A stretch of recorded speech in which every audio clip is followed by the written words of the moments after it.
The blood-red sunset painted Katherine Davis's face as she stood rooted on her porch, staring in horror at her stepfather's outstretched palm holding the deed to her future. "You've been sold, girl," he slurred, the stench of whiskey seeping from his pores. "Consider yourself payment for my debts." Arizona Territory, 1878. Springerville was a dusty speck on the map, a cattle town where fortunes were made and lost on the turn of a card.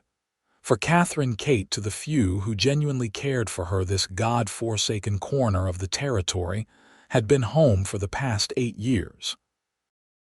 Not that it had ever felt like one, especially after her mother passed 3 winters ago, leaving her alone with Vernon Howell, a man whose gambling addiction was surpassed only by his cruelty. "What are you saying?"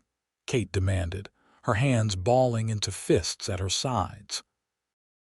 At 21, she was no longer a child to be ordered about, though Vernon had never stopped treating her as such. Her honey-brown hair whipped around her face in the evening breeze, green eyes narrowing as she studied the man who'd brought nothing but misery into her life. "I'm saying," Vernon sneered, taking a menacing step toward her, "that I lost big at Marshall's saloon. Owed that snake-eyed cardsharp $500 I ain't got." He gave a callous laugh. "But turns out you're worth something after all. He's willing to take you as payment." Kate's stomach twisted. "You can't sell a person. This isn't legal." Vernon barked a laugh. "Girl, you're standing in a territory where the law is whatever the strongest man says it is." He grabbed her wrist, his fingers digging painfully into her flesh. "Pack your things. You're expected at Marshall's ranch tomorrow by noon." Before Kate could respond, the sound of approaching hoofbeats drew their attention to the dirt road. A lone rider appeared through the haze of dust, mounted on a magnificent chestnut stallion. As he drew closer, Kate made out a tall figure, broad-shouldered beneath a well-worn duster, face partially obscured by the brim of his Stetson. The stranger reined in his horse before their modest cabin. His eyes, sharp and blue as a desert sky, took in the scene with calculating precision. Vernon's vise-like grip on Kate's arm, the fear and defiance warring in her expression. "Evening," the man said, his voice deep and steady as he dismounted in one fluid motion. "Ethan Jameson." He tipped his hat slightly, passing through, and saw what appears to be a disagreement. Vernon's grip slackened as he assessed the newcomer. Ethan Jameson stood at least 6 inches taller than him, with the lean, hard build of a man accustomed to difficult work. The well-maintained Colt revolver hanging from his hip was not lost on Vernon.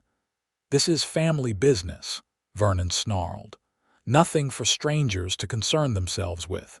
Ethan's gaze moved to Kate, lingering on the fierce determination in her eyes despite her precarious position. "Madam." "Everything all right here?" Before Kate could answer, Vernon yanked her roughly. "She's fine. My stepdaughter's just upset about moving tomorrow. She's been promised to settle a debt." "Promised," Ethan repeated, his voice taking on a dangerous edge. "Like property." "She's my responsibility," Vernon insisted. "And I decided she's a human being." Ethan cut him off, taking a step forward. "Not cattle to be traded." Kate seized her opportunity, wrenching her arm free. "He lost money gambling and offered me as payment to some man named Marshall." Ethan's jaw tightened. "Jebediah Marshall?" Vernon's eyes widened slightly. "You know him?" "I know of him," Ethan replied grimly. "And his reputation." He turned his attention back to Kate. "Miss, what's your name?" "Katherine Davis," she answered, rubbing her wrist where Vernon's fingers had left angry red marks. "Kate." Ethan nodded, then reached into his vest pocket and pulled out a leather pouch. "How much is the debt, exactly?" Vernon eyed the pouch suspiciously. $500. Without hesitation, Ethan counted out 10 crisp $100 bills, double the amount. He held them out toward Vernon.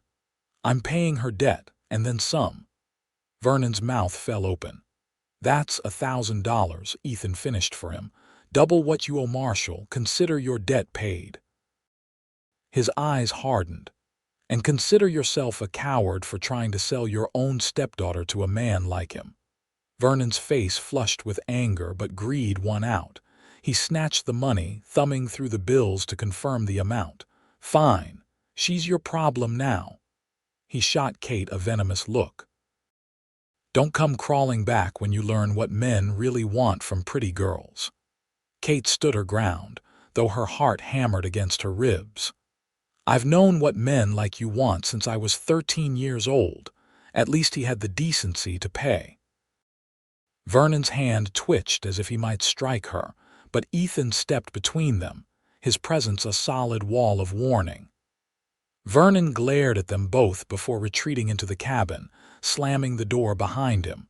For a moment, neither Kate nor Ethan spoke. The setting sun cast long shadows across the yard as a cool evening breeze stirred the dust at their feet. "Thank you," Kate finally said, the words feeling inadequate. "But I don't understand why you'd pay so much for a stranger." Ethan's expression softened slightly. "I didn't pay for you, Miss Davis. I paid to settle a debt that was being used against you." He glanced toward the cabin. "Though I suspect you might not want to remain here tonight." Kate followed his gaze and shook her head. "I don't, but I have nowhere else to go." "My sister runs a boarding house in town," Ethan offered. "Respectable place. I can take you there if you'd like." Kate hesitated, studying the man before her. Ethan Jameson was a stranger, handsome, certainly, with his sun-weathered face and clear blue eyes, but still unknown to her. Yet there was something in his steady gaze that inspired trust where she'd learned to give none. "Why help me?" she pressed. $1,000 is no small sum." A ghost of a smile touched Ethan's lips. "Let's just say I've seen what happens to those who fall into Marshall's debt." "No one deserves that fate, especially not," he stopped himself. "Especially not what?" Kate challenged, lifting her chin. "Someone with fight still in their eyes," Ethan finished. He gestured toward the house. "Gather what you need, I'll wait here." Kate nodded and hurried inside, avoiding Vernon, who was already counting his unexpected windfall at the kitchen table. She quickly packed her few possessions, 2 dresses, some undergarments, her mother's silver hairbrush, and a small portrait of her parents from before her father had died. The entire sum of her life fit into a single carpet bag. When she emerged, Ethan was waiting patiently, holding the reins of his horse. Without a word, he took her bag and secured it before offering his hand to help her mount. The chestnut stallion snorted softly as Kate settled into the saddle, and Ethan swung up behind her, his arms reaching around her to take the reins. The closeness was unsettling yet oddly comforting. Kate could feel the solid warmth of him at her back, the steady rhythm of his breathing. As they rode away from the only home she'd known for years, Katherine Davis allowed herself a moment of hope, something she'd almost forgotten the taste of. Little did she know that this chance encounter would forever alter the course of her life in the unforgiving Arizona territory. The ride into Springerville took less than 30 minutes, but to Kate, it felt like crossing a boundary into another life entirely. The main street was alive with early evening activity, the saloon doors swinging with patrons, shopkeepers closing up for the day, and a group of cowboys fresh off a cattle drive looking for entertainment. Ethan guided his horse toward a 2-story white clapboard building at the respectable end of town. A sign hanging from the porch declared it Jameson Boarding House, with smaller lettering promising clean rooms and decent meals. "This is my sister's place," Ethan explained as he dismounted and helped Kate down. "Sarah's run it since her husband died in '75. She's good people." As if summoned by her name, the front door opened to reveal a woman with the same striking blue eyes as Ethan, though her hair was a shade lighter than his dark brown. She was perhaps 35, with laugh lines around her eyes and a practical apron tied over her dress. "Ethan," she exclaimed, genuine pleasure in her voice. "You're early. Wasn't expecting you until—" She stopped, noticing Kate for the first time. Her expression shifted to one of curious assessment. "Sarah, this is Katherine Davis," Ethan said. "Miss Davis, my sister, Sarah Jameson." Kate stepped forward, suddenly aware of her wrinkled dress and wind-blown hair. "Pleased to meet you, Mrs. Jameson. Your brother has been very kind to me." Sarah's eyebrows rose slightly as she glanced between them. "Has he now? Well, come in, both of you. Supper's almost ready, and you can tell me all about this kindness while we eat." Inside, the boarding house was neat and welcoming, with simple but well-maintained furnishings. The scent of baking bread and stew filled the air, making Kate realize how hungry she was. They followed Sarah through a common sitting area to a dining room where a large oak table dominated the space. 3 young men, clearly boarders, were already seated, looking up with interest as they entered. "Gentlemen," Sarah addressed them, "my brother has returned early from his business, and this is Miss Davis, who may be joining us for a while." She turned to Kate. "These are my current boarders. Mr. Ellis is our school teacher, Mr. Porter works at the bank, and Mr. Simmons is clerk at the general store." The men nodded politely, though Kate noticed their curious glances. She offered a tight smile in return, suddenly self-conscious of her appearance and unexpected arrival. Sarah seemed to sense her discomfort. "Ethan, why don't you see to your horse while I show Miss Davis to a room where she can freshen up before supper? We have the corner room available on the 2nd floor." Ethan nodded, giving Kate a reassuring look before heading back outside. Sarah led Kate up a well-polished staircase to a modestly furnished but clean bedroom with a window overlooking the main street. "Now," Sarah said once they were alone, closing the door partially behind them, "would you care to tell me how my brother came to escort you here? Ethan isn't one for impulsive acts involving young women." Kate set her carpet bag on the bed, weighing how much to share with this stranger. Something in Sarah's direct but kind manner decided her. "My stepfather lost money gambling to a man named Marshall," she explained quietly. "He offered me as payment for his debt. Your brother intervened and paid double the amount owed." Sarah's expression darkened. "Jebediah Marshall." When Kate nodded, she muttered something under her breath that sounded suspiciously like a curse. "That explains it, then. Ethan has a particular dislike for Marshall and his operations." "Do you know why?" Kate asked, her curiosity piqued. Sarah hesitated. "That's Ethan's story to tell if he chooses." She moved to a small washstand in the corner and poured water from a pitcher into the basin. "You can clean up here. There's a pump in the back if you need more water later. Supper's in 15 minutes. After Sarah left, Kate quickly washed her face and hands, combed through her tangled hair with her mother's brush, and changed into her second dress, a simple blue cotton that had seen better days but was at least clean. As she worked to make herself presentable, her mind raced with questions. Who was Ethan Jameson really?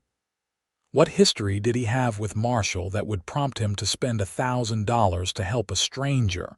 By the time she descended for supper, Kate had composed herself. The dining room had filled with 2 more boarders, older women who taught at the same school as Mr. Ellis.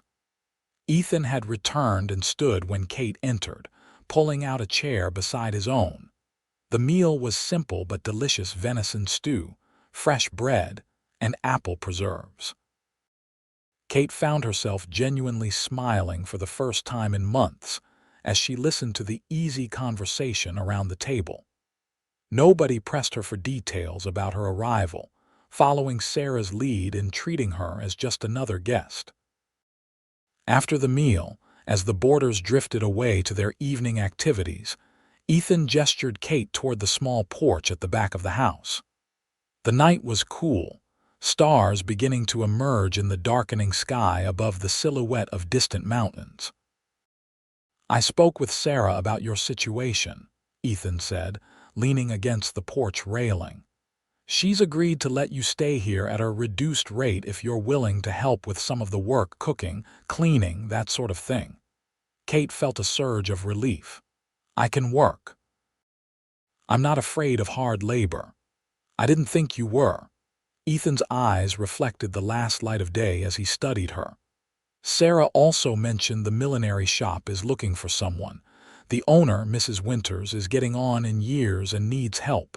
If you can sew—" "I can," Kate interjected. "My mother taught me. I made most of our clothes." Ethan nodded, seeming pleased. "Good, I'll introduce you tomorrow, then." A comfortable silence settled between them. In the distance, a coyote called, its lonely sound echoing across the plains. "Mr. Jameson," Kate finally said, "I still don't understand why you helped me. $1,000 is a fortune." Ethan was quiet for a long moment. "I've been riding these territories for 15 years now, seen a lot of ugliness, a lot of people using others as pawns." His jaw tightened. "Marshall is the worst kind. He lures men into debt, then takes what matters most to them as payment. Sometimes it's land, sometimes it's livestock." His eyes met hers. "Sometimes it's people." "You've crossed paths with him before," Kate guessed. Ethan nodded once. "Marshall took something from someone I cared about once. I couldn't stop it then." He straightened, his expression resolute. "But I could today." Kate sensed there was far more to the story, but the pain evident in Ethan's voice stopped her from pressing further. Instead, she placed her hand lightly on his arm, feeling the muscle tense beneath her touch. "Thank you," she said simply. "I don't know how I'll ever repay you, but I will." Ethan covered her hand with his own briefly. "There's nothing to repay, Miss Davis. Just live your life on your own terms. That'll be enough." The moment stretched between them, weighted with unspoken words. Finally, Ethan cleared his throat and stepped back. "I've got business in town tomorrow. I'll come by in the morning to take you to the millinery if that suits you." Kate nodded, suddenly aware of how improper it might look to be alone on the porch with a man she'd just met. "Yes, thank you. I'd appreciate that." As Ethan tipped his hat and walked away toward the small cabin behind the boarding house that Sarah kept for his infrequent visits, Kate remained on the porch, watching his retreating figure. For the first time in years, she felt something dangerous stirring within her, not just gratitude, but interest. Ethan Jameson was unlike any man she'd encountered in Springerville, and that made him both intriguing and unsettling. With a small shake of her head, Kate turned and went back inside. She had been given a second chance today, one she hadn't even known to hope for. Whatever came next, she would face it with the same determination that had gotten her through these past difficult years. Dawn broke over Springerville with the soft golden light characteristic of Arizona mornings. Kate had risen early, helping Sarah prepare breakfast for the boarders' flapjacks, bacon, and strong coffee that filled the house with its rich aroma. The routine of work felt good, giving her purpose and a way to begin repaying the kindness she'd been shown. "You've got a knack for this," Sarah commented as Kate expertly flipped the last batch of flapjacks. "Sure you haven't worked in a kitchen before?" Kate smiled. "I've been cooking since I was tall enough to reach the stove. My mother wasn't well for many years before she passed." Sarah's expression softened with understanding. "It's not easy losing a mother young. How old were you?" 18 when she died. But in truth, I lost her bit by bit for years before that. Consumption takes its time." Kate transferred the flapjacks to a serving platter, keeping her voice matter-of-fact. She'd long since learned that dwelling on past sorrows changed nothing. The back door opened, and Ethan stepped into the kitchen, bringing with him the scent of fresh air and leather. He'd clearly been up for hours. His hair was damp at the temples as if he'd already washed, and he wore a clean shirt beneath his familiar vest. "Morning," he nodded to them both, his eyes lingering briefly on Kate. "Sleep well. Better than I have in years," Kate admitted. The small room upstairs with its clean sheets and door that locked from the inside had felt like luxury after years in her stepfather's cabin. Sarah handed her brother a cup of coffee. "You're taking Miss Davis to see Mrs. Winters this morning." "That's the plan," Ethan confirmed, accepting the cup gratefully. "The millinery opens at 9. Thought we might walk through town first, let you get your bearings," he added, addressing Kate. The meal went quickly, with the boarders hurrying off to their various occupations for the day. Kate helped Sarah clear the dishes, then went upstairs to prepare for her meeting with Mrs. Winters. She dressed in her blue dress again, the better of her two, and spent extra time arranging her hair into a neat bun at the nape of her neck. When she came back downstairs, Ethan was waiting in the sitting room, hat in hand. He stood as she entered, and Kate didn't miss the appreciative look in his eyes before he schooled his expression. "Ready?" he asked simply. The morning air was crisp as they stepped onto Springerville's Main Street. The town was fully awake now, with merchants opening their shops and wagons delivering goods. Ethan walked beside Kate at a respectful distance, occasionally tipping his hat to passers-by who greeted him. "You seem well known here," Kate observed. Ethan shrugged lightly. "I grew up not far from here. Left when I was 16 to work cattle drives, then tried my hand at a few other things. But I come back regularly to see Sarah." "What other things?" Kate asked, genuinely curious about the man who had so dramatically altered her circumstances. A slight smile touched his lips. "Bit of this, bit of that. Scouted for the army for a while, did some bounty hunting. These days I mostly deal in horses, buying, selling, sometimes breaking the wild ones." "Is that what brings you to Springerville now? Horse business?" Something flickered in Ethan's expression, a momentary tensing that Kate might have missed if she hadn't been watching him so closely. "Partly," he said after a brief hesitation. "I also had some unfinished business to attend to." Before Kate could inquire further, they were interrupted by a booming voice from across the street. "Jameson, thought that was you." A barrel-chested man with an impressive mustache and a tin star pinned to his vest crossed toward them. The town sheriff, Kate realized, feeling a flutter of nerves despite having done nothing wrong. "Sheriff Donovan," Ethan greeted him, extending his hand. "Good to see you." "Likewise."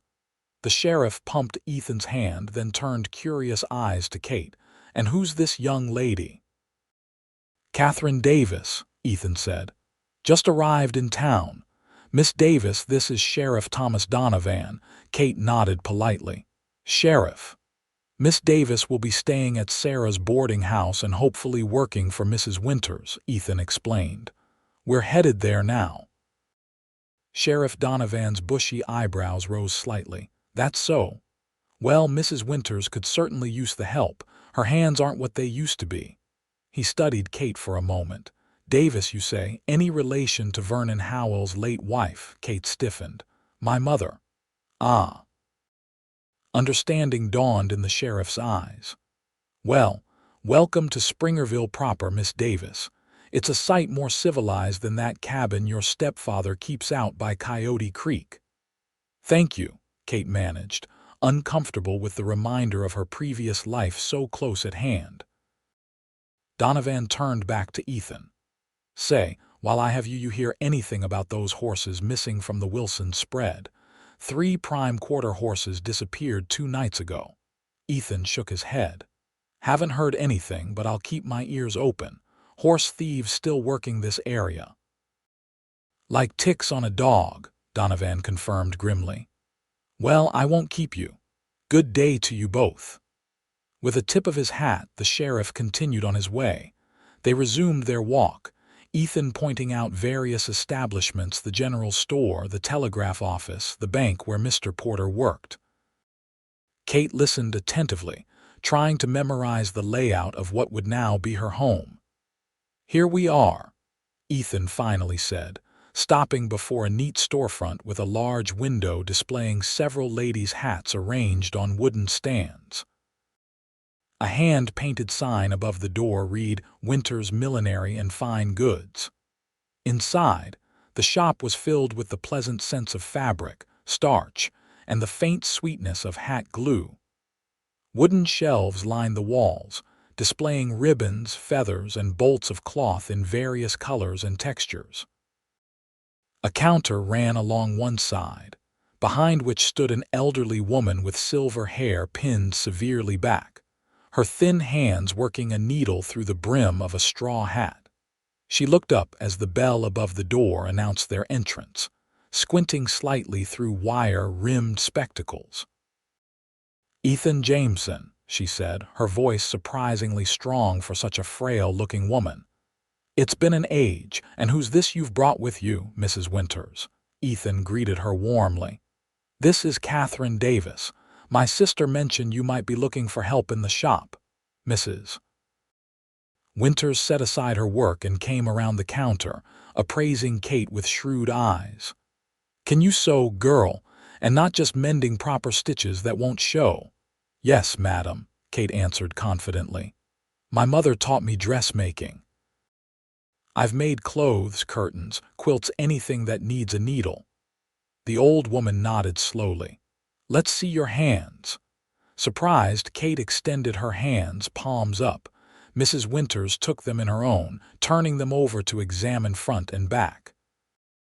Kate's hands were not soft. Years of household work had left them strong and capable, but they were clean, with neatly trimmed nails.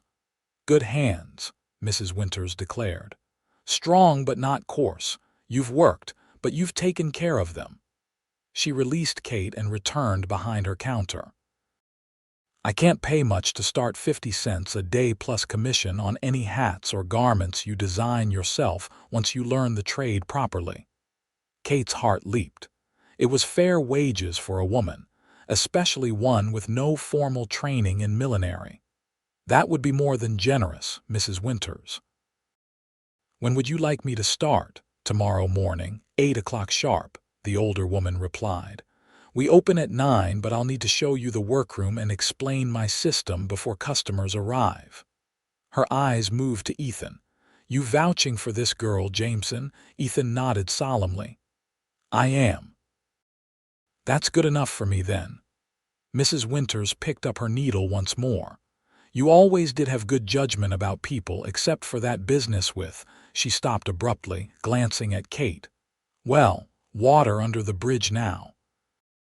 Kate felt another piece of the puzzle that was Ethan Jameson click into place. Clearly there was some history that the townspeople knew, but she did not. Before she could dwell on it further, Ethan was thanking Mrs. Winters and guiding Kate back outside. "That went well," he remarked as they stepped into the sunlight. "Mrs. Winters doesn't suffer fools. If she took to you, it means she sees something worthwhile." "She seems to think highly of you," Kate observed, watching his face carefully. Ethan's expression remained neutral. "I've known her since I was a boy. She was kind to Sarah and me after our parents died." Kate wanted to ask more about his parents, about the business Mrs. Winters had started to mention, but Ethan was already changing the subject. "Are you hungry? Sarah packed us some lunch. Thought we might eat by the creek, if you'd like to see more of the area." The invitation surprised Kate. She'd assumed Ethan would drop her back at the boarding house and attend to whatever business had brought him to town. "I'd like that," she found herself saying before she could consider the propriety of such an outing. They walked to the edge of town where Ethan had left his horse tethered in the shade of a cottonwood tree. From the saddlebag, he produced a cloth-wrapped package and a canteen. Leading his horse by the reins, he gestured toward a path that wound away from the buildings. "It's about a 10-minute walk," he explained. Not far, but far enough that we won't be disturbed. Kate hesitated only briefly before following him. In the daylight, with the town still visible behind them, it seemed innocent enough. Besides, after his kindness, she doubted Ethan intended her any harm. The path led them to a pretty spot where a small creek cut through the land, creating a green oasis in the otherwise arid landscape. Cottonwoods and willows provided shade, and the sound of running water created a peaceful backdrop. Ethan tethered his horse where it could reach both grass and water, then spread a small blanket on a grassy patch. "Sarah thinks of everything," he commented as he unwrapped the lunch bread, cheese, dried apple slices, and 2 slices of pie wrapped separately. They ate in companionable silence for a while, listening to the babbling creek and occasional bird calls. Kate found herself relaxing, the tension of the past day slowly ebbing as she enjoyed this simple pleasure of food and fresh air without the looming presence of her stepfather. "May I ask you something, Mr. Jameson?" Kate finally said, setting aside her half-eaten slice of pie. "Ethan," he corrected gently. "And yes, you may." "Ethan," she amended. "What did Mrs. Winters mean about that business? And why does everyone seem to know something about you and Marshall that I don't?" Ethan's jaw tightened as he stared at the creek, apparently considering his answer. When he finally spoke, his voice was quiet but steady. "5 years ago, my younger brother Daniel came to Springerville to work at the bank, same position Mr. Porter has now. He was 22, smart but inexperienced in the ways men can be cruel." Ethan's fingers absently tore at a blade of grass. "Marshall runs games out of his saloon cards mostly, but sometimes other betting. He has a way of making young men feel important, drawing them in with flattery and false camaraderie." Kate nodded, recognizing the tactics. She'd seen similar approaches used on her stepfather. "Daniel got in over his head," Ethan continued. "Lost money he didn't have. Then Marshall offered him a way out, a special game with higher stakes. If he won, all debts would be forgiven. If he lost—" Ethan's voice hardened. "Marshall would take something of equal value." "What did he take?" Kate asked softly, though she feared she knew the answer. "Daniel was engaged to Mary Winters, Mrs. Winters' granddaughter. Pretty girl, kind-hearted." Ethan's face darkened with old pain. "Marshall claimed her as payment. Forced Daniel to relinquish his claim to her, then took her east to St. Louis where he has other businesses." Kate felt sick. "That's horrible. Couldn't anyone stop him?" "By the time I found out, they were gone. Daniel was too ashamed to send for me until days after. I tracked them as far as Santa Fe but lost the trail there." Ethan's eyes, when they met hers, burned with a controlled fury. "I spent 2 years searching, but Marshall has connections, powerful ones. Eventually I found Mary, but—" He trailed off, shaking his head. "Was she—" Kate couldn't finish the question. "Dead," Ethan said flatly. "Illness, they claimed, but who knows the truth? By then, Marshall had moved on to new ventures. He comes back to Springerville periodically to oversee his saloon and other interests." "And your brother?" "Daniel took his own life 6 months after Mary was taken." The words were spoken without inflection, but Kate could see the depth of pain behind them. "He left a note saying he couldn't live with what he'd done." Kate reached out impulsively, covering Ethan's hand with her own. "I'm so sorry." Ethan turned his hand to clasp hers briefly before releasing it. "Now you understand why I couldn't let history repeat itself. When I heard Vernon Howell was offering his stepdaughter to settle a debt with Marshall." His eyes met hers, intense with emotion. "I couldn't stand by this time." "So your business in town," Kate began, "is keeping an eye on Marshall," Ethan confirmed. "Word is he's arriving within the week for his quarterly visit. I intend to be here when he does." A chill ran down Kate's spine despite the warm day. "What are you planning?" Ethan's expression closed. Nothing for you to worry about. All that matters is that you're safe from him now." Before Kate could press further, a gunshot cracked through the air, startlingly close. Ethan was on his feet instantly, his hand going to his revolver. "Stay here," he ordered, his entire demeanor shifting to alert wariness. He moved swiftly toward his horse, untethered it quickly, and led it back to Kate. "On second thought, mount up. Now." Kate didn't question him, gathering her skirts and accepting his boost into the saddle. Ethan swung up behind her, one arm circling her waist securely as he took the reins with his other hand. "What's happening?" Kate whispered, heart pounding. "Not sure," Ethan murmured close to her ear. "But that shot was too close for comfort, and I'm not taking chances. Hold on." He urged the horse forward at a brisk trot, following the creek for several yards before cutting back toward town through a different route than they'd come. Kate gripped the saddle horn, acutely aware of Ethan's solid presence at her back, his arm tight around her. They had nearly reached the outskirts of town when 3 riders appeared ahead, blocking their path. Ethan reined in sharply, his body tensing behind Kate. She felt rather than saw him shift his right hand toward his revolver. "Easy," he muttered, as much to himself as to her. The central rider urged his horse forward a few paces.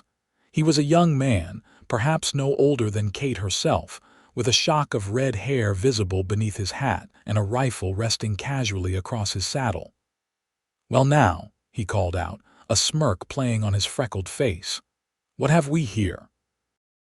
Ethan Jameson himself, and with a pretty companion no less. "Carson," Ethan acknowledged stiffly. "Your business is with me, not the lady. Let us pass and we can speak later." The young man Carson laughed, the sound cold and humorless. "Oh, I don't think so. See, my boss is mighty interested to hear you're back in town, and even more interested to hear about your new friend." His eyes raked over Kate with undisguised interest. "She's a pretty one. Marshall always did have an eye for the pretty ones." Kate felt Ethan's arm tighten protectively around her waist. "You tell Marshall," Ethan said, his voice deadly quiet, "that if he wants to talk to me, he can do it face to face. And you tell him that Miss Davis is under my protection now. He's been paid in full double, in fact." Carson's eyebrows rose. "Paid? Now that is interesting." He exchanged looks with his companions. "Still, boss will want to hear about this directly. Why don't you both ride with us to the ranch? Have a friendly chat." "Another time," Ethan replied, slowly edging his horse to the right. "Now stand aside." Carson's expression hardened. "That wasn't a request, Jameson." In one fluid motion, Ethan drew his revolver and fired a warning shot that kicked up dust just in front of Carson's horse. The animal reared in alarm, nearly unseating its rider. "Next one won't miss," Ethan stated calmly as Carson struggled to control his mount. "Stand aside." The 2 men flanking Carson had drawn their own weapons, but they looked uncertain, clearly not having expected such a direct challenge. "You're making a mistake," Carson snarled once he had his horse under control. "Marshall won't forget this." "I'm counting on it," Ethan replied. "Now move." After a tense moment, Carson jerked his head to his companions and they reluctantly shifted their horses to clear the path. Ethan kept his revolver trained on them as he guided his horse forward at a walk, then a trot once they were past. Only when they were safely back in town did Ethan holster his weapon and slow to a more sedate pace. Kate realized she had been holding her breath and exhaled shakily. "Who were they?" she asked, though she already suspected the answer. "Marshall's men," Ethan confirmed grimly. "Carson is his foreman, does his dirty work. They must have been watching the town, saw us leave together." Kate's mind raced with implications. "That means they know I'm with you now. That you paid my stepfather." "Yes," Ethan said simply as they approached the boarding house. He dismounted first, then helped Kate down, his hands lingering at her waist a moment longer than necessary. "I need to speak with the sheriff. You should stay inside with Sarah for now." "Because Marshall's men might come after me?" Kate asked directly. Ethan's expression was grave. "Marshall doesn't like losing anything or anyone. Until I deal with him permanently, you should be careful." His eyes searched hers. "I'm sorry you've been drawn into this. It wasn't my intention." "You saved me from him," Kate pointed out. "I'm already involved." Ethan nodded reluctantly. "All the more reason for caution. Promise me you'll stay close to the boarding house. Don't go anywhere alone, even in town." Kate wanted to protest that she could take care of herself. She'd been doing so for years, but the memory of Carson's cold eyes changed her mind. "I promise." Relief flickered across Ethan's features. "Good. I'll return by supper. If anyone comes looking for you, Sarah knows what to do."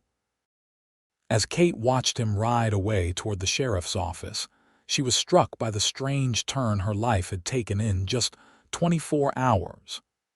Yesterday morning, she had been contemplating another day of drudgery in her stepfather's cabin.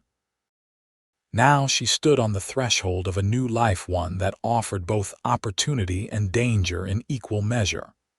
And at the center of this whirlwind was Ethan Jameson, a man who had saved her from one fate only to potentially draw her into another, equally complicated one.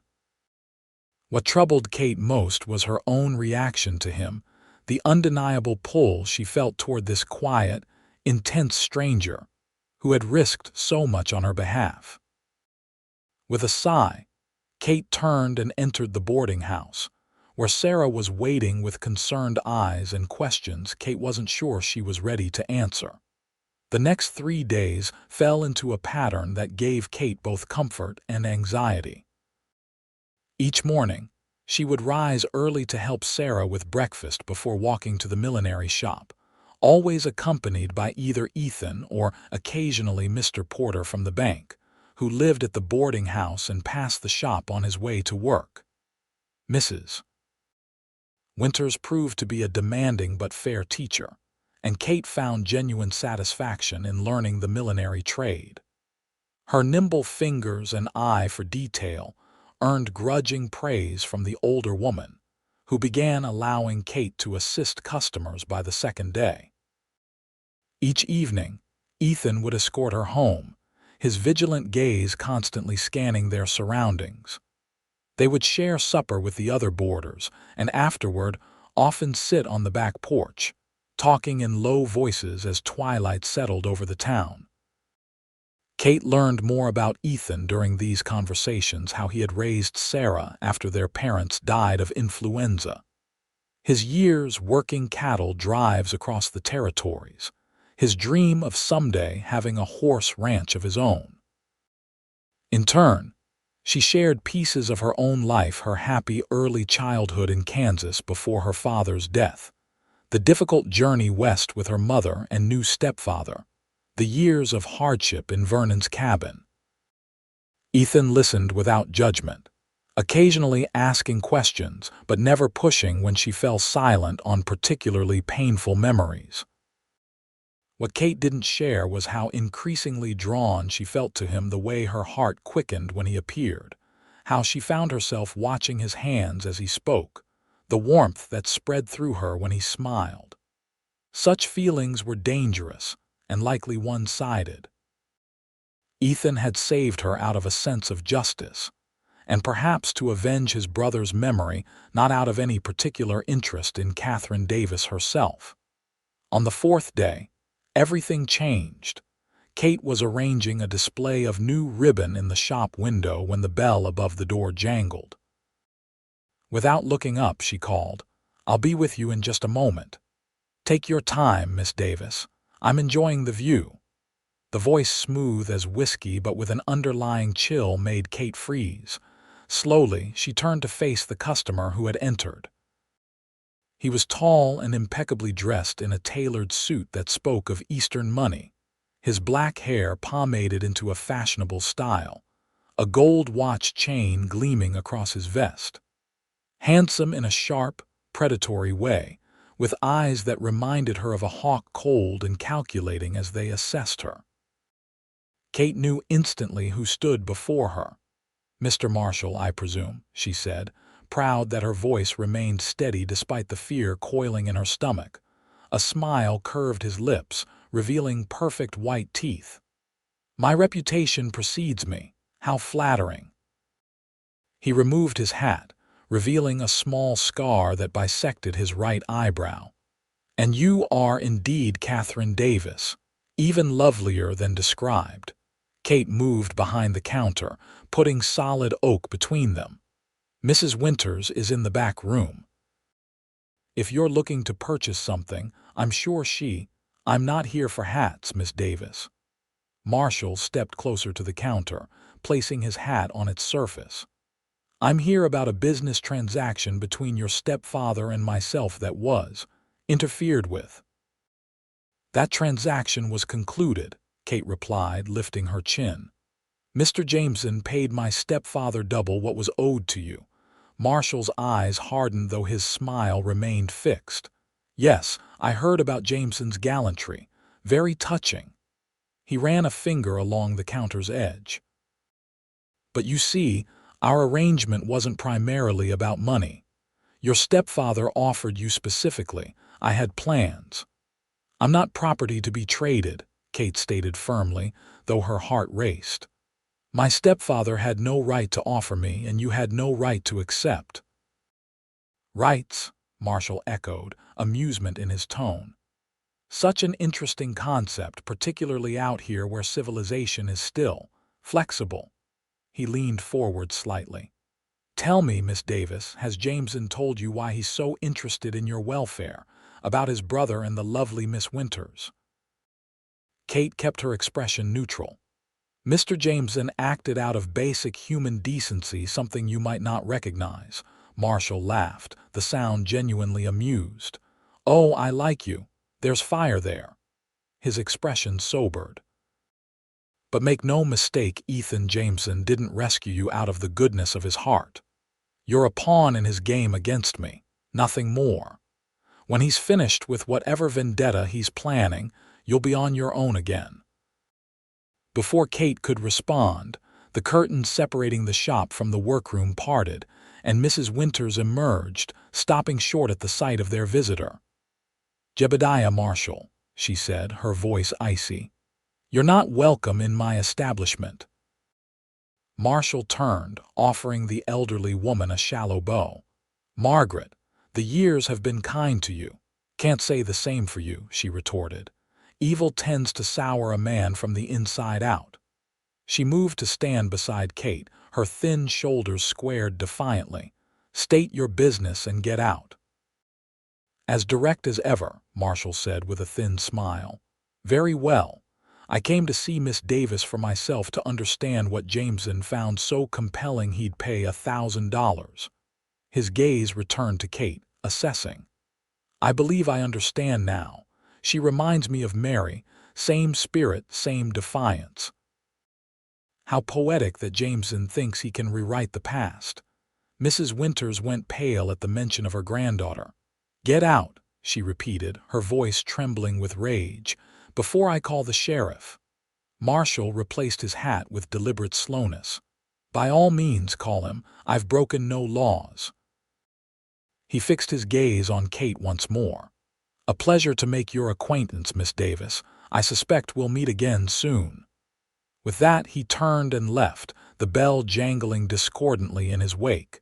The moment he was gone, Mrs. Winters sagged against the counter, her face ashen.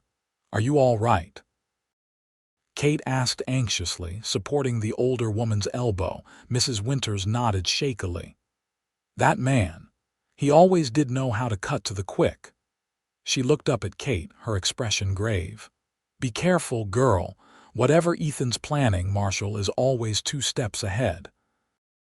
He doesn't forget slights, and he never loses, not in the end." Kate helped Mrs. Winters to a chair, her mind racing with implications.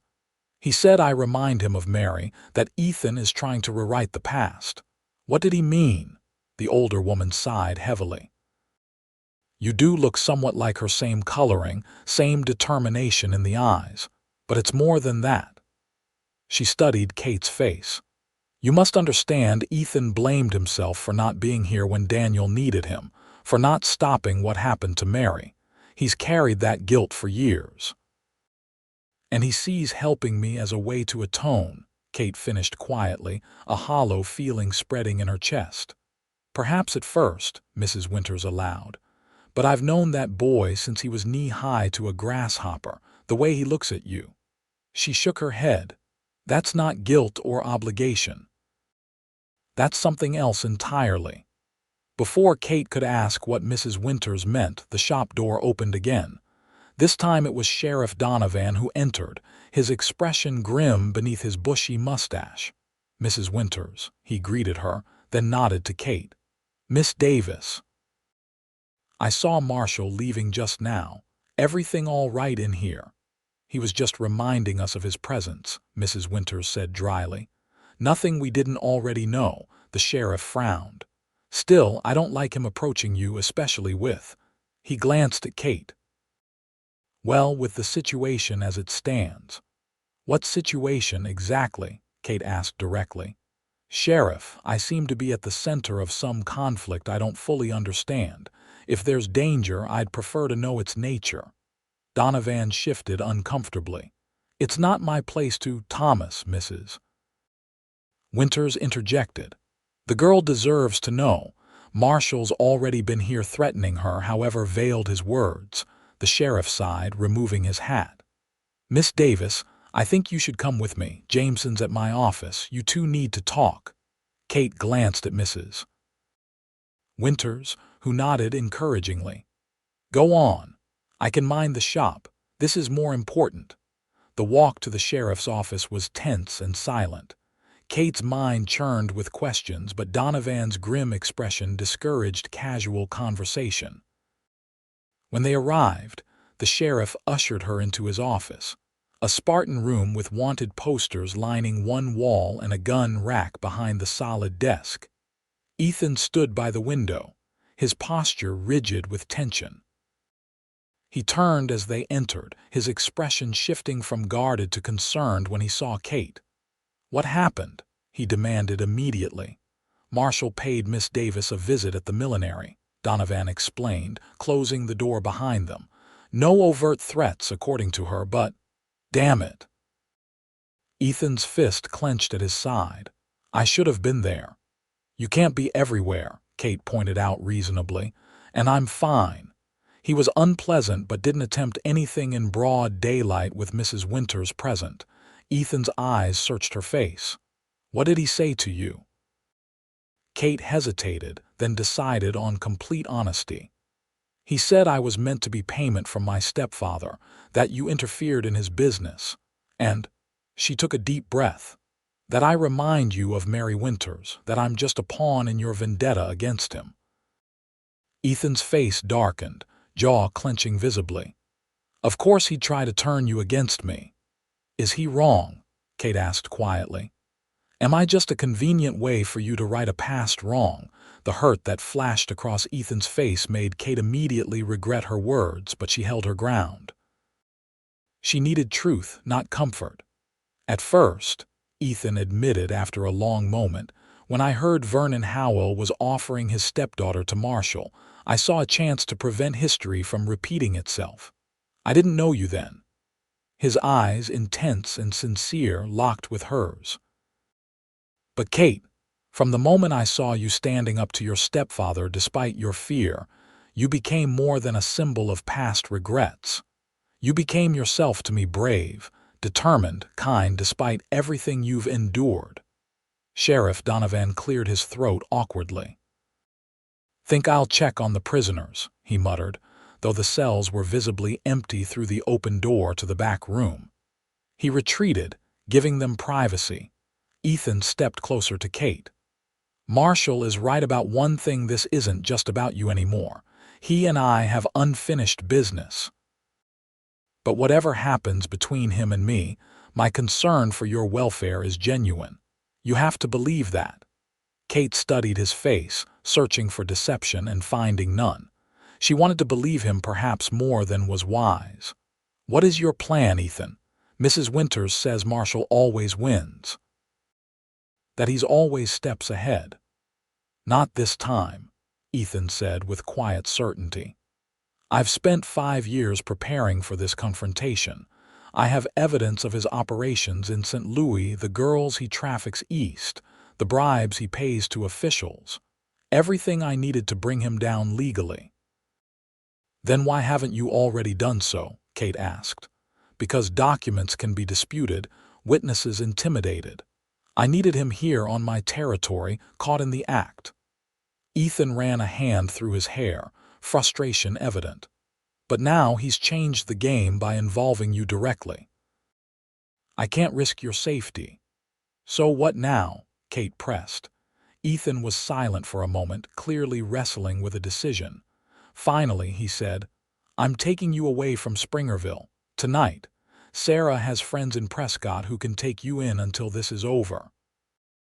"No," Kate stated firmly, surprising herself with her own vehemence. "I won't run and hide while you put yourself in danger, not after everything you've done for me." "Kate, be reasonable." "I am being reasonable," she interrupted.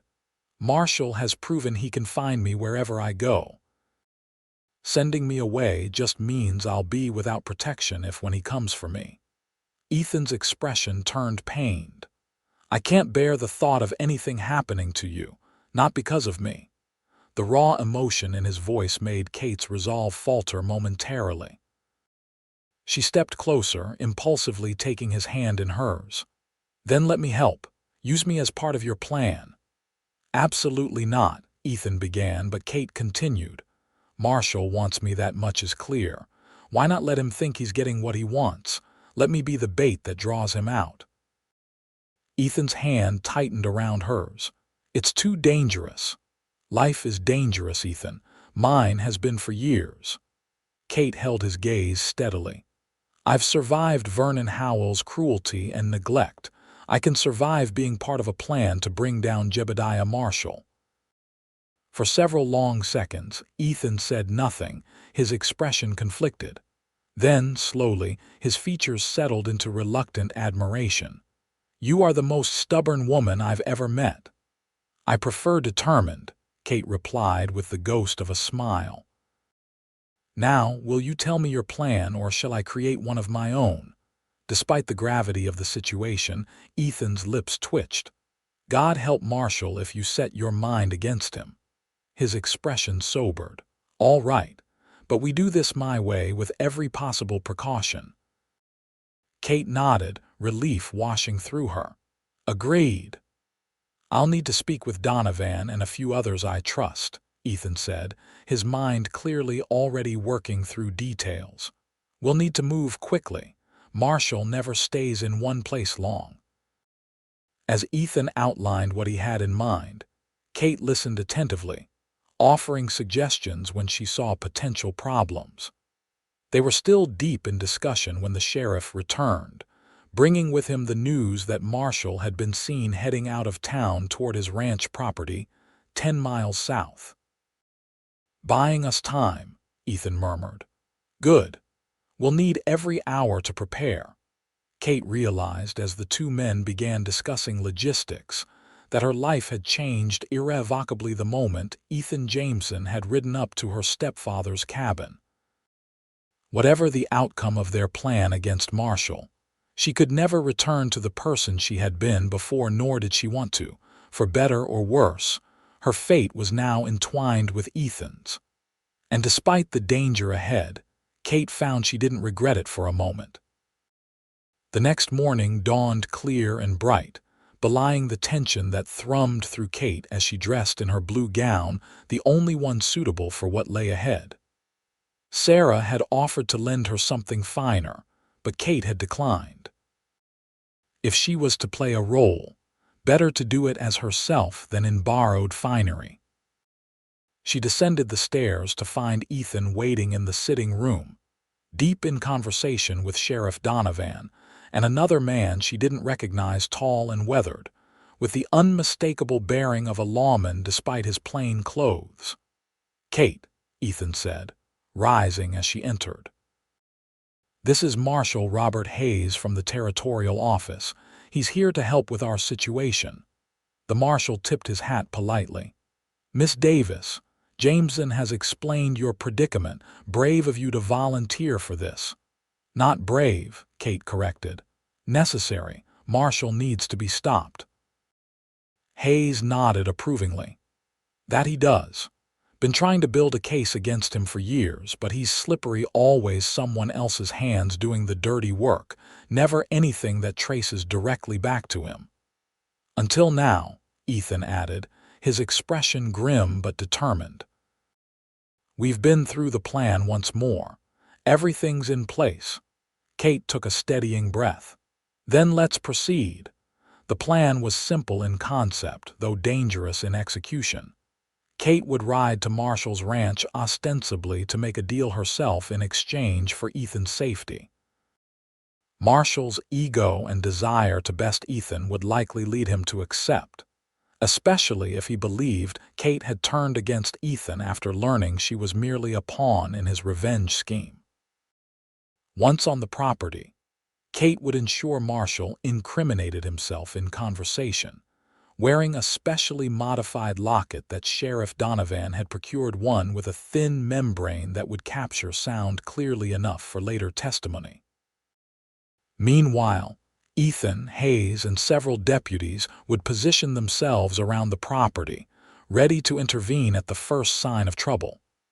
"Remember," Ethan said as he helped Kate mount the gentle mare they had borrowed for her ride, "if at any point you feel in danger, use the signal. Don't wait, don't hesitate." The signal was simple: removing her right glove and dropping it. Ethan and his men would be watching through field glasses from concealed positions. "I understand," Kate assured him, though her heart hammered in her chest. She adjusted the locket at her throat, making sure it hung properly. "Kate," Ethan said quietly, his hand still on her arm, "you don't have to do this. We can find another way." She covered his hand with her own. "This is the best chance we have." "He's expecting something like this from you, not from me." She attempted a reassuring smile. "Besides, I'm stronger than I look." Ethan's eyes held hers, intense with emotions too complex to name. "I know you are. That's what worries me, that you won't signal even if things go wrong." "I promise I will," Kate said solemnly. "I have no desire to be a martyr, Ethan. I want to see Marshall brought to justice, and I want—" She hesitated, then finished honestly, "I want a future beyond this day." Something shifted in Ethan's expression, a softening, a vulnerability she hadn't seen before. "So do I," he said quietly. For a moment it seemed he might say more, but Marshal Hayes approached, breaking the moment. "It's time, Miss Davis." "The lookout reports Marshall is at the ranch house with minimal men. Most are out working the property." Kate nodded, straightening in the saddle. "I'm ready." With a final glance at Ethan, whose face was now carefully composed into neutral lines, Kate urged her horse forward. The ride to Marshall's ranch would take approximately 40 minutes at a steady pace, time enough to review what she would say, how she would act to be convincing. The landscape stretched before her, open and beautiful in the morning light. Distant mesas rose against the clear sky, their red rock catching the sunlight. Under different circumstances, Kate might have appreciated the view, but her mind was focused entirely on the task ahead. She rehearsed her story once more. After Marshall's visit to the millinery, she had pressed Ethan for the truth and learned he was using her to get to Marshall. Hurt and angry, she had decided to take matters into her own hands, offering herself to Marshall as originally intended, in exchange for him leaving Ethan alone. It was a tale that played to Marshall's vanity and his belief in Ethan's guilt-driven motives. When the ranch came into view, Kate slowed her horse. The property was impressive: a large main house built of stone and timber, several outbuildings, corrals filled with prime horses. Everything spoke of wealth and power, all built on suffering and exploitation. Kate steeled herself as she approached. Two men emerged from one of the outbuildings, watching her approach with suspicious eyes. One moved to intercept her as she neared. "State your business," he called gruffly, hand resting on his holstered pistol. Kate drew her horse to a stop. "I'm Katherine Davis. I need to speak with Mr. Marshall on a matter of mutual interest." The man's eyebrows rose in recognition of her name. "Wait here," he ordered, then turned and jogged toward the main house. Minutes later, the door opened, and Jebediah Marshall himself appeared on the porch. He observed her for a moment, then raised his hand in apparent welcome. "Miss Davis," he called, his voice carrying easily across the yard. "What an unexpected pleasure. Please join me inside." The guard who had remained with Kate stepped forward to help her dismount, his assistance more controlling than courteous. She allowed it, maintaining the appearance of a woman alone and vulnerable. As she walked toward the house, Kate's entire focus narrowed to the role she must play. Her fear she pushed deep down, replacing it with a facade of nervous determination. The weight of the locket against her skin reminded her of her purpose. Marshall waited for her at the door, immaculately dressed as before, his smile predatory as he ushered her inside. The interior of the house was luxurious Eastern furniture, expensive rugs, paintings in gilded frames. A mansion transplanted to the frontier, built on blood money. "Please sit." Marshall indicated a settee in what appeared to be a formal parlor. "May I offer you refreshment, coffee?" "Something stronger, perhaps?" "No, thank you," Kate replied, perching on the edge of the settee. "I won't be staying long." Marshall settled into an armchair across from her, studying her with undisguised interest. "Then let's dispense with pleasantries. Why are you here, Miss Davis?" "Surely not for the pleasure of my company, given our previous interaction." Kate met his gaze directly. "I've come to make an arrangement, the one my stepfather originally proposed, but on my terms." Marshall's eyebrows rose slightly, though his expression revealed nothing of his thoughts. "Indeed. And what prompted this change of heart?" "I learned the truth about why Ethan Jameson was so eager to rescue me," Kate said, allowing bitterness to color her tone. "I was never anything but a means to his revenge against you, a way to rewrite his failure with Mary Winters." A smile spread slowly across Marshall's face. "Ah, the truth hurts, doesn't it? Jameson's gallantry is rather tarnished when you realize it wasn't about you at all." Kate lowered her eyes as if pained by his words. "Yes, I was a fool to believe otherwise. And now?"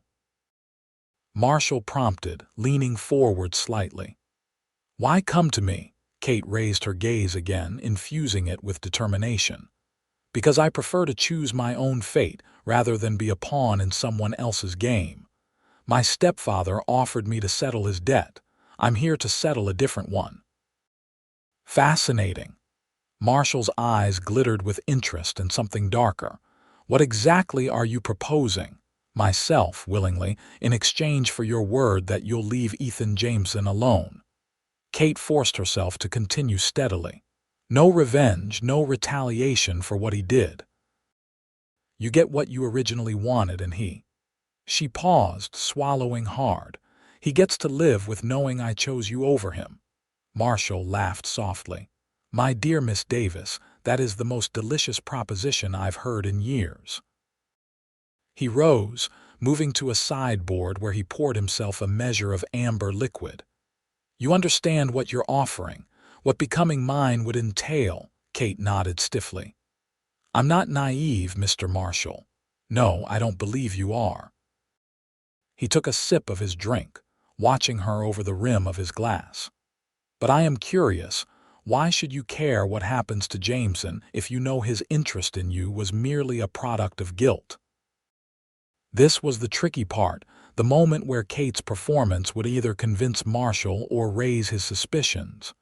She let her hands twist in her lap, a genuine gesture of anxiety that served her purpose. "Because despite everything," she said softly, "I care for him. Foolishly, perhaps. But I would rather give myself to you willingly than see him die in some futile attempt at heroism on my behalf." Marshall studied her for a long moment, his expression calculating. "Love," he finally said, the word sounding foreign on his tongue. "How utterly conventional of you, Miss Davis. And yet, how useful to me." He set down his glass and crossed to where Kate sat, standing over her in a deliberately intimidating pose. "Let me be clear about what you're offering. You would belong to me completely. You would go where I send you, do what I tell you to do. Your body, your will mine to command. In return, Jameson lives, unmolested by me or my men." Kate forced herself to maintain eye contact despite her revulsion. "Yes." Marshall reached down, tracing one finger along her cheek. Kate suppressed a shudder at his touch. "And if I were to tell you that you would join my other enterprises, that your services might be required by others of my choosing?" This was it, the admission of his trafficking operation that Hayes needed. Kate pretended confusion. "Others? I don't understand." "Of course you do," Marshall said silkily. "A beautiful woman like you would command top dollar in my establishments in St. Louis, Chicago, even as far as San Francisco. Men pay handsomely for the illusion of refinement which you possess naturally." Kate pulled back slightly, allowing appropriate horror to show on her face. "You're talking about business, my dear." Marshall's smile was cold. "The oldest kind. Mary Winters earned me a small fortune before her unfortunate deterioration. You could do even better, I think. You have more fire in you." Kate's genuine disgust served her well now. "That's what happened to her. You sold her body until she died from it." Marshall shrugged indifferently. "She lacked your resilience. A pity, really, but profitable while it lasted." He leaned closer. "So, knowing this, do you still offer yourself in Jameson's place?" Kate steeled herself to continue the charade a moment longer, needing to ensure the evidence was irrefutable. "If I refuse, what happens?" "Then I kill Jameson anyway," Marshall said matter-of-factly. "He's been a thorn in my side for too long. His vendetta is bad for business." "How do I know you'll keep your word if I agree?" Kate pressed. Marshall straightened, adjusting his cuffs. "My dear, I'm a businessman. My word is my bond. When I make a deal, I honor it so long as the other party fulfills their end." It was enough. Kate knew the locket had captured his admissions about Mary, about his enterprises. She had what they needed. Now she just had to signal and get out safely. "Then we have a deal," she said, reaching for her right glove with her left hand. Before she could remove it, however, the door to the parlor burst open. Carson, the red-haired foreman, entered hurriedly. "Boss, riders approaching from the north. It's Jameson and what looks like the law." Marshall's expression darkened instantly. His hand shot out, grasping Kate's arm painfully. "You little fool. Did you really think I wouldn't have men watching for exactly this kind of trap?" Kate struggled against his grip. "I don't know what you're talking about, save your lies," Marshall snarled. He pulled her roughly to her feet. "Carson, get the horses ready. We're leaving the back trail." He yanked Kate closer, his face inches from hers. "You're still coming with me, Miss Davis. But now it will be on my terms entirely, not yours." Kate knew she had seconds to act before she would be dragged from the house. With a swift movement, she brought her knee up hard between Marshall's legs. He doubled over with a pained grunt, his grip loosening enough for Kate to wrench free. She ran for the door, but Carson blocked her path, grabbing for her arms.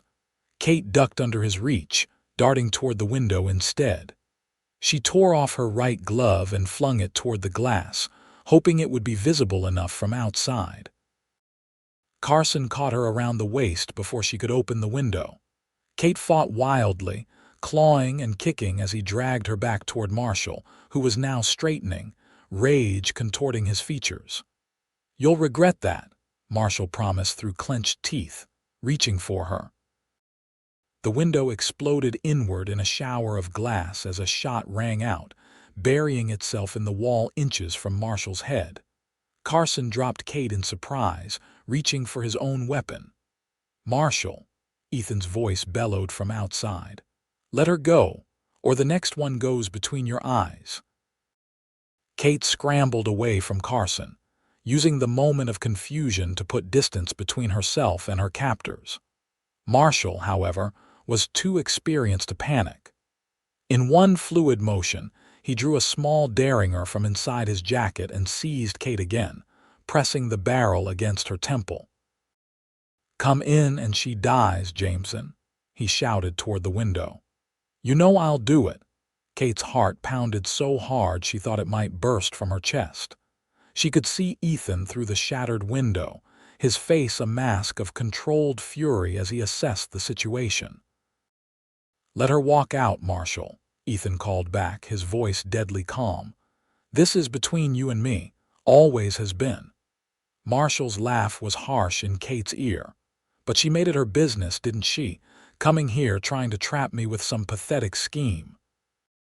He pressed the gun harder against her temple. "Did you really think I wouldn't search for recording devices? That locket is an obvious choice." Kate's blood ran cold. He knew.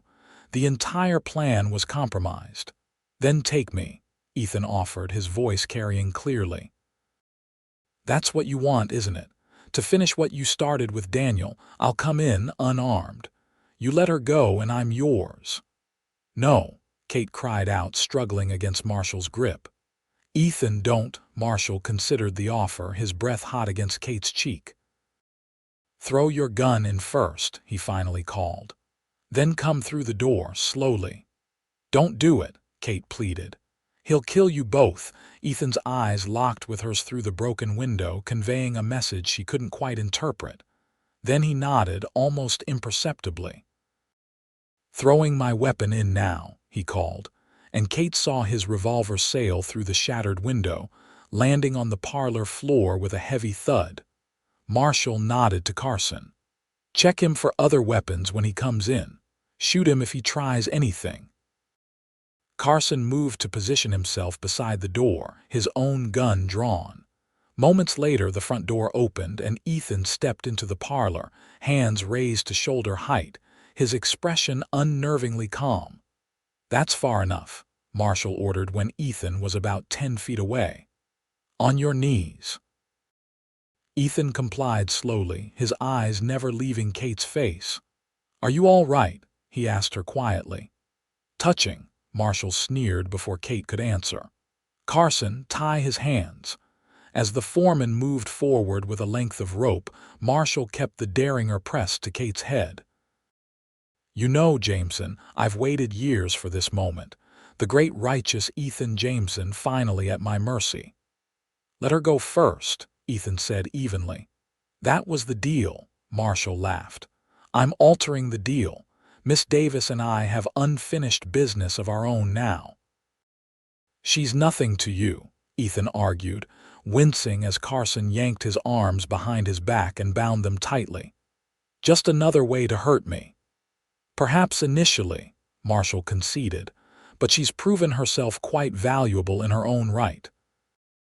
Spirit like hers will fetch a premium in the right establishment." Kate felt sick at his words, but forced herself to remain focused. She had one chance, one opportunity when Marshall might be distracted enough for her to act. She let her body sag slightly, as if overcome by fear. "Please," she whimpered, making her voice small and frightened. "Please don't hurt him. I'll do anything you want." Marshall's grip relaxed just slightly at her apparent surrender. "Of course you will, but first you'll watch him die." It was the opening Kate needed. As Marshall's attention fixed on Ethan, she drove her elbow back as hard as she could into his ribs, simultaneously twisting away from the gun. The derringer discharged with a deafening crack. the bullet embedding itself in the ceiling as Kate wrenched herself free. Everything happened at once. Ethan lunged forward from his kneeling position, driving his shoulder into Carson's legs despite his bound hands. The foreman stumbled, his shot going wide as he tried to steady himself.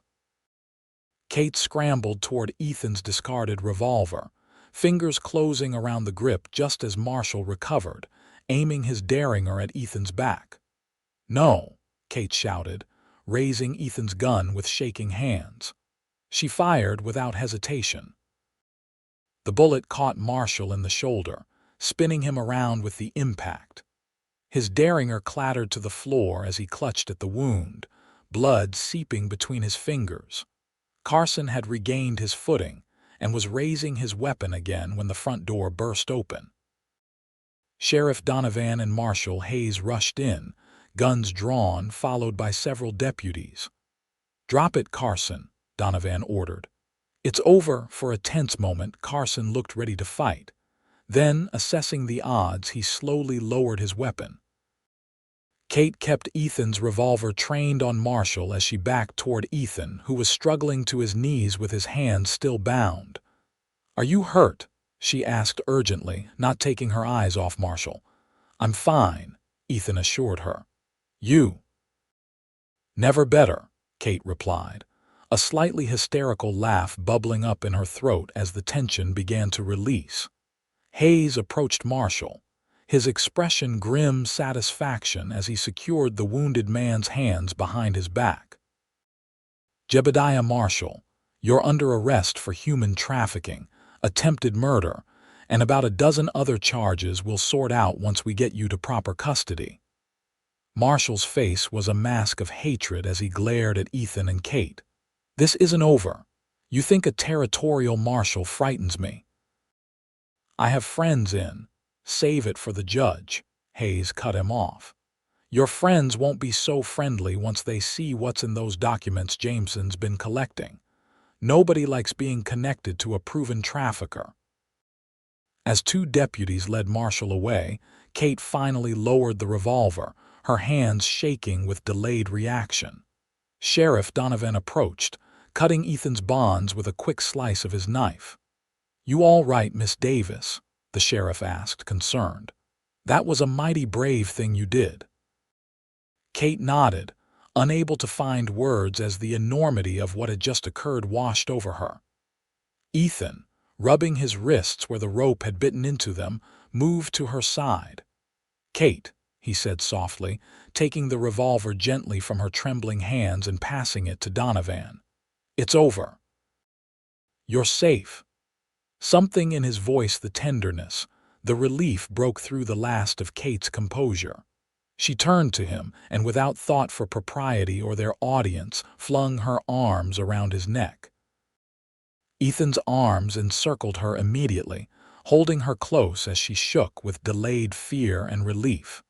He murmured soothing words into her hair, his hand rubbing gentle circles on her back.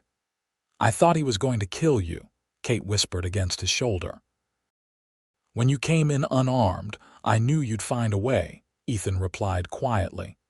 "I've never met anyone as determined as you, Katherine Davis." Kate pulled back slightly to look at his face, surprised to find his eyes suspiciously bright. "We did it," she said wonderingly. "We actually did it." A small smile curved Ethan's lips. "Yes, we did, though not exactly according to plan." "Plans are overrated," Kate declared, earning a soft laugh from Ethan. Sheriff Donovan cleared his throat pointedly. "Maybe we should continue this conversation back in town." "Marshal Hayes is eager to get Marshall secured in a proper cell, and I expect you both could use some looking after." Kate reluctantly stepped back from Ethan's embrace, suddenly aware of their audience. "Yes, of course." As they left the house, Ethan kept close to Kate's side, his hand occasionally brushing hers as if needing the reassurance of her presence. Outside, deputies were securing Carson and two other ranch hands who had been involved in Marshall's operations. Marshall himself was already being loaded into a prison wagon, his shoulder roughly bandaged. He looked up as Kate and Ethan passed, his eyes burning with malevolence. "Enjoy your victory while it lasts, Jameson. A man like me doesn't stay caged for long."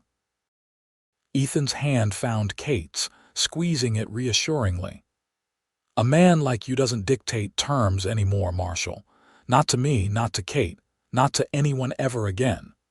With those words, he turned his back on Marshal, guiding Kate toward where their horses waited. The gesture spoke volumes. Marshal was part of the past now, not worth another moment's attention. As they rode back to Springerville side by side, the setting sun painting the landscape in shades of gold and red, Kate felt a profound sense of closure. Not just for Ethan and the ghosts that had haunted him, but for herself as well. Vernon Howell, Marshal. The years of feeling powerless, all of it seemed to recede with each hoofbeat carrying her back to town. Whatever came next, Kate knew with certainty, would be of her own choosing. And glancing at Ethan riding beside her, his profile strong against the sunset, she had a feeling about exactly who that choice might include. The next few days passed in a blur of activity. Marshal and his men were transported to the territorial capital to await trial, with Marshal Hayes personally overseeing their transfer. The evidence Ethan had gathered, combined with Kate's testimony and the partial recording from the locket, which had indeed captured enough incriminating statements before Marshal discovered it, ensured that Marshal would face justice not just for his crimes in Arizona territory, but in several states as well. Word spread quickly through Springerville about Marshall's arrest and the role Kate and Ethan had played. Kate found herself the recipient of both admiration and curiosity as she resumed her work at the millinery, with customers lingering to hear details of her confrontation with the infamous Marshal. Mrs. Winters, for her part, seemed rejuvenated by the news that her granddaughter's exploiter would finally face justice. "Mary can rest easier now," she told Kate one quiet afternoon in the shop. "And so can I." She patted Kate's hand with unexpected tenderness. "You've brought a measure of peace to an old woman's heart, my dear. I won't forget it." Kate continued to stay at Sarah's boarding house, though her status had subtly shifted from paying guest to something closer to family.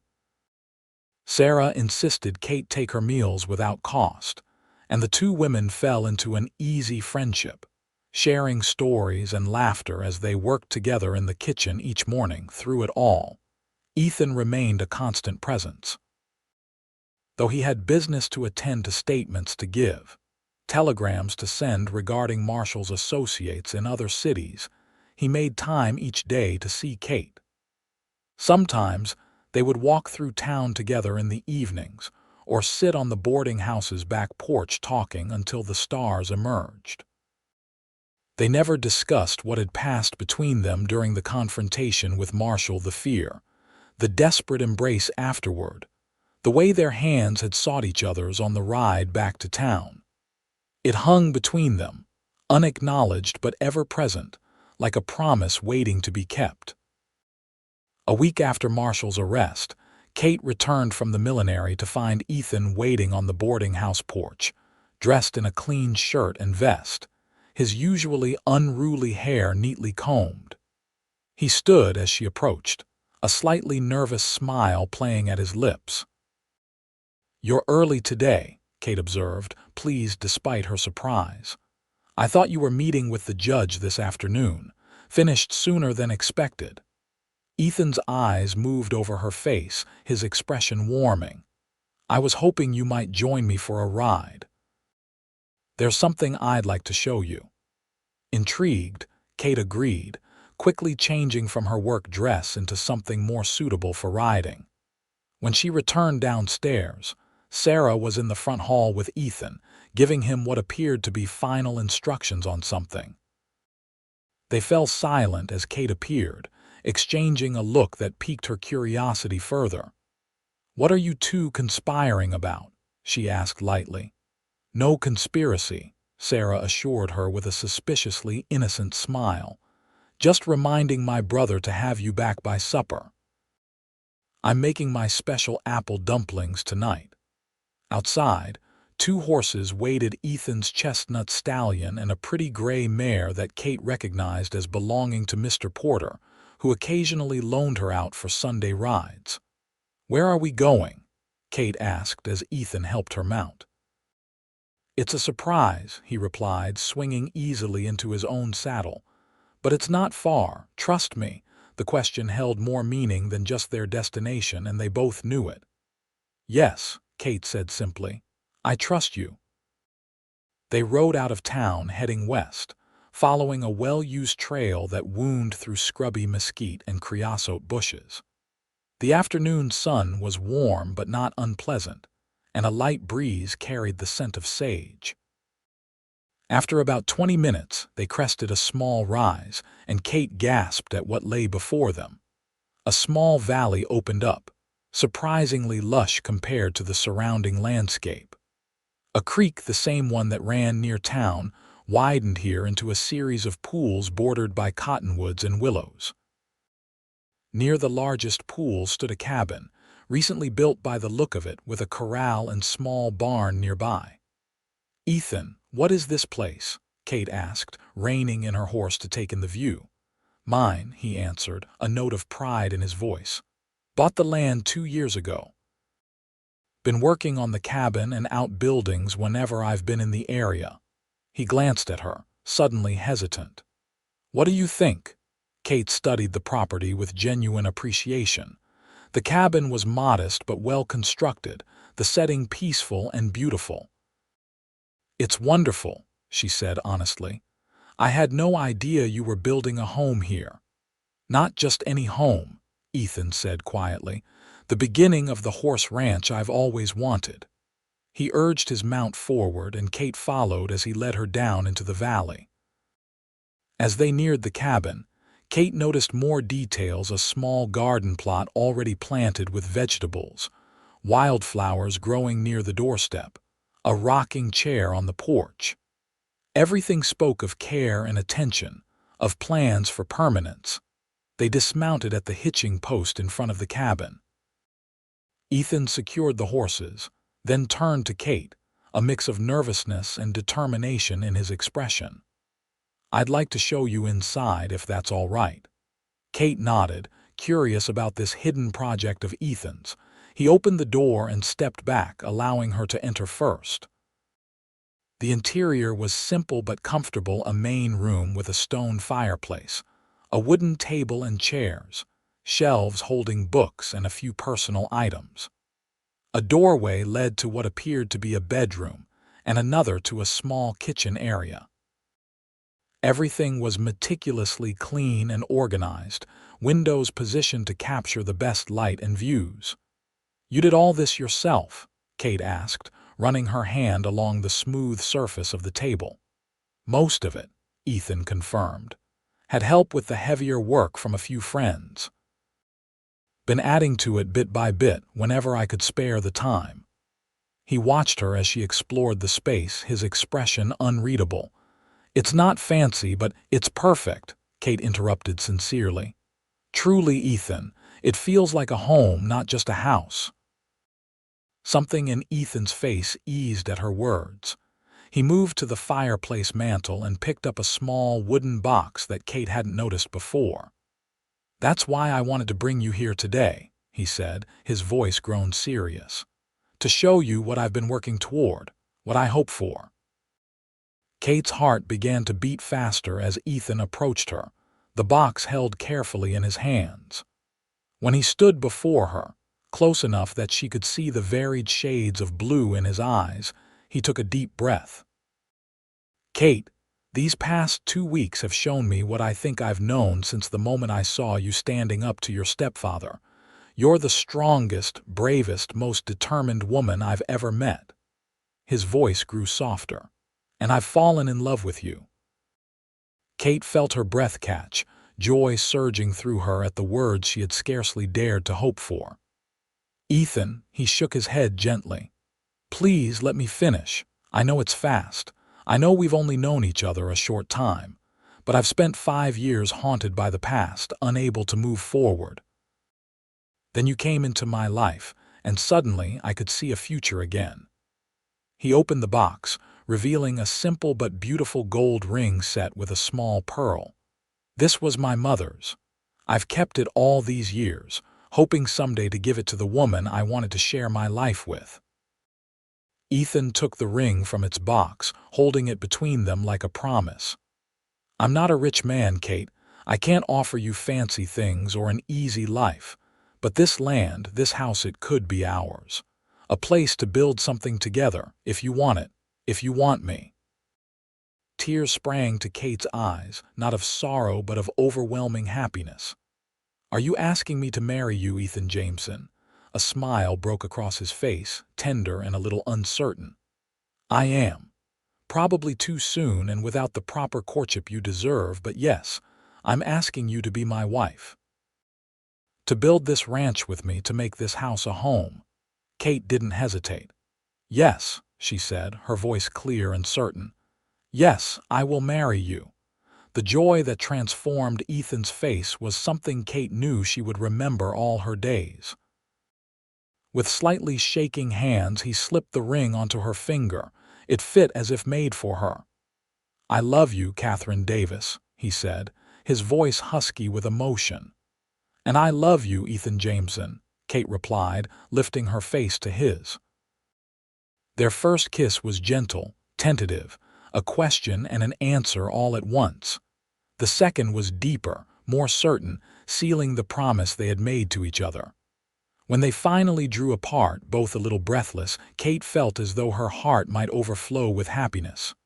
When? She asked, unable to stop smiling. When should we marry? Ethan's arms remained around her waist, holding her close. As soon as you're ready. Tomorrow, next week, next month, whatever you want. Kate considered the question seriously. Next Sunday, she decided. Just enough time for Mrs. Winters to help me make a proper dress, and for word to reach anyone you might want to attend. Next Sunday it is, Ethan agreed, his expression radiant. Though I'd marry you this minute if we could find a preacher. They spent the next hour exploring the property together. Ethan pointing out his plans for expanding the corral, adding more rooms to the cabin as their family grew, developing the horse breeding program he envisioned. Kate offered suggestions, already seeing herself as part of this future he described so vividly. As the afternoon light began to wane, they reluctantly mounted their horses for the ride back to town. Ethan reached across the space between them, taking Kate's hand in his. Thank you, he said simply. Kate tilted her head questioningly. For what? For saying yes. For being brave enough to trust in us despite everything. Kate squeezed his hand. It's the easiest decision I've ever made.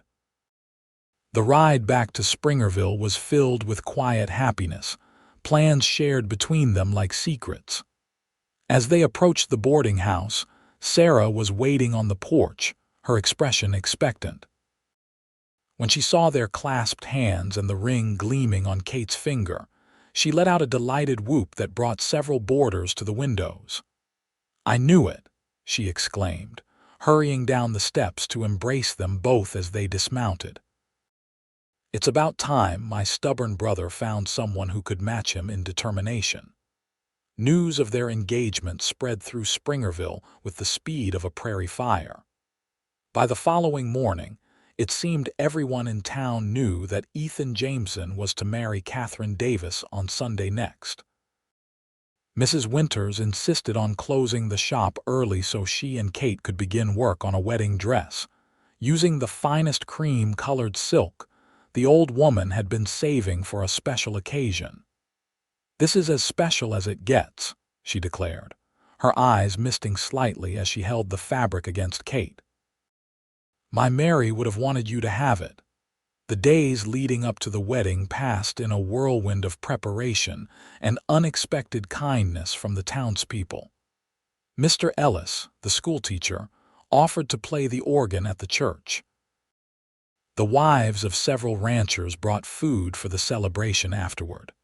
Sheriff Donovan promised to keep order so Ethan wouldn't have to worry about security. On the morning of her wedding, Kate woke at dawn, too excited to sleep any longer. She lay in her small room at the boarding house, watching the sunrise paint golden patterns on the wall, marveling at how completely her life had transformed in just 3 weeks, from a life of drudgery under her stepfather's roof, to near enslavement by Marshall, to this day, her wedding day. It seemed almost too much happiness to be real. A soft knock at her door roused her from her reflections. Sarah entered, carrying a breakfast tray and wearing a smile that matched Kate's own excitement. "Today's the day," she said, setting the tray on the small table by the window. "How are you feeling?" "Happy," Kate replied simply. "Nervous, but mostly happy." Sarah sat on the edge of the bed, taking Kate's hand in hers. "I want you to know," she said, her expression growing serious, "how glad I am that you're becoming my sister. I've watched Ethan carry his burdens alone for so long. You've brought light back into his life, into all our lives." Tears pricked at Kate's eyes. "Thank you. That means more than I can say." Sarah squeezed her hand, then stood briskly. "Now eat your breakfast while it's hot. We have a busy morning ahead getting you ready for that brother of mine." The hours flew by. Mrs. Winters arrived to help with final adjustments to the dress. Sarah arranged Kate's hair with flowers freshly picked from her garden. By the time the church bells began to ring for the noon service, Kate stood before the small mirror in her room, hardly recognizing the radiant young woman who looked back at her. The dress was simple but elegant cream silk with delicate lace at the collar and cuffs, the skirt falling in soft folds to the floor. Her hair was pinned up with a few honey-brown curls left loose to frame her face, a small circlet of white flowers serving as her veil. Around her neck hung a new locket, a gift from Ethan delivered that morning, gold with a pearl that matched her ring. "You look beautiful," Sarah said softly from the doorway. "Truly beautiful." The small church was filled to capacity when Kate arrived. Sheriff Donovan, resplendent in his Sunday best, waited to escort her down the aisle in place of a father. As the organ music began and the congregation rose, Kate took a deep breath and stepped through the doorway. Ethan stood at the altar, his tall figure striking in a new black suit, his face transformed with joy as he saw her. Beside him stood Marshall Hayes, who had returned to Springerville specifically for the wedding, serving as best man. With each step Kate took toward Ethan, her certainty grew. This man, this good, honorable, determined man, was to be her husband. The thought filled her with a happiness so profound, it nearly overwhelmed her. When Sheriff Donovan placed her hand in Ethan's, the warmth of his grip steadied her. His eyes, filled with love and promise, held hers as the minister began the ceremony. Their vows were traditional but spoken with deep sincerity, each word a covenant between them. When Ethan slipped a simple gold band onto her finger to join her engagement ring, his hands were steady, his smile radiant. "I now pronounce you husband and wife," the minister declared. "You may kiss your bride." Ethan's kiss was gentle yet filled with promise, appropriate for a church full of onlookers yet leaving Kate in no doubt of his love. As they turned to face the congregation, now officially Mr. and Mrs. Ethan Jameson, the church erupted in applause and cheers. The celebration afterward was held in the town square, with tables laden with food and a small band playing for those who wished to dance. Kate and Ethan moved among their guests, accepting congratulations and well wishes from what seemed like everyone in Springerville. As the afternoon light began to soften toward evening, Ethan took Kate's hand, leading her away from the festivities to a quiet corner beneath a cottonwood tree. "Happy, Mrs. Jameson," he asked, his eyes crinkling at the corners as he smiled down at her. Completely, Kate assured him, leaning into his side. And you, more than I ever thought possible. Ethan tucked a stray curl behind her ear, his touch lingering on her cheek. Ready to go home, home. The word held such promise, such certainty. Yes, Kate said, her heart full to bursting.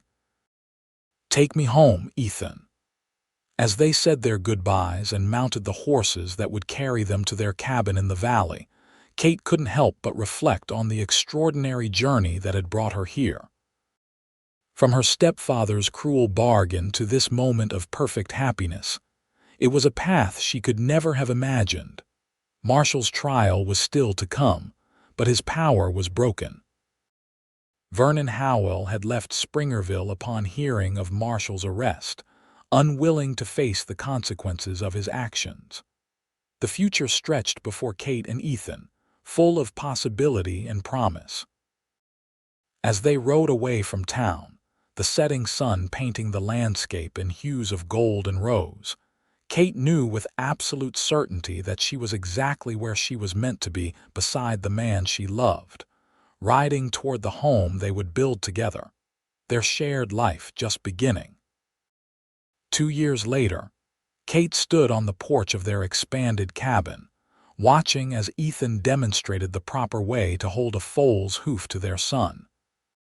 James Daniel Jameson, not quite a year old, sat securely in his father's arms, his blue eyes so like Ethan's wide with fascination as he reached out to touch the foal's velvety nose. The ranch had flourished beyond their expectations. Ethan's reputation for quality horsemanship had spread, bringing buyers from as far as California and Texas. The original cabin now boasted 3 additional rooms, including a nursery for James and, Kate hoped, the siblings that would follow in time. Marshall had been convicted on multiple counts and sentenced to 20 years in a federal prison. His empire had crumbled, his assets seized, his accomplices scattered or imprisoned themselves. The women he had exploited, those who could be found, were offered assistance and new beginnings. It wasn't perfect justice, but it was something. Vernon Howell had never returned to Springerville. Word reached them occasionally of his whereabouts, drifting from town to town, always one step ahead of his gambling debts. Kate felt no satisfaction in his downfall, only a quiet relief that he was no longer part of her life. Mrs. Winters had passed peacefully 6 months earlier, leaving the millinery to Kate. Though she could no longer work there daily, Kate still designed special pieces and oversaw the business, which was managed day to day by a skilled young woman Kate had trained herself. Sarah had married Sheriff Donovan in a surprise ceremony the previous spring, a development that delighted both Kate and Ethan. The sheriff had proven himself not only an excellent lawman but a devoted husband, and Sarah's happiness was evident to all who knew her. As Kate watched her husband and son with the foal, contentment washed over her. The path that had brought her here had been fraught with danger and uncertainty, but she wouldn't change a moment of it. Every step, every choice had led to this, a life filled with love, purpose, and joy. Ethan looked up, catching her gaze across the yard. The smile that spread across his face still made her heart skip a beat, even after 2 years of marriage. He whispered something to James, then pointed toward Kate. The little boy waved enthusiastically, his chubby face breaking into a grin that revealed 4 tiny teeth. "Mama," he called, one of his few clear words. Kate waved back, her heart so full it seemed impossible to contain such happiness. As Ethan carried their son toward her, the foal trotting along behind them like an oversized puppy, Kate thought of the moment her stepfather had claimed her as payment for his debt. How strange and wonderful that such a dark beginning could lead to this perfect ending. No, she corrected herself as Ethan reached the porch steps, James squirming to be transferred to her arms. Not an ending at all. This was just the beginning of their story.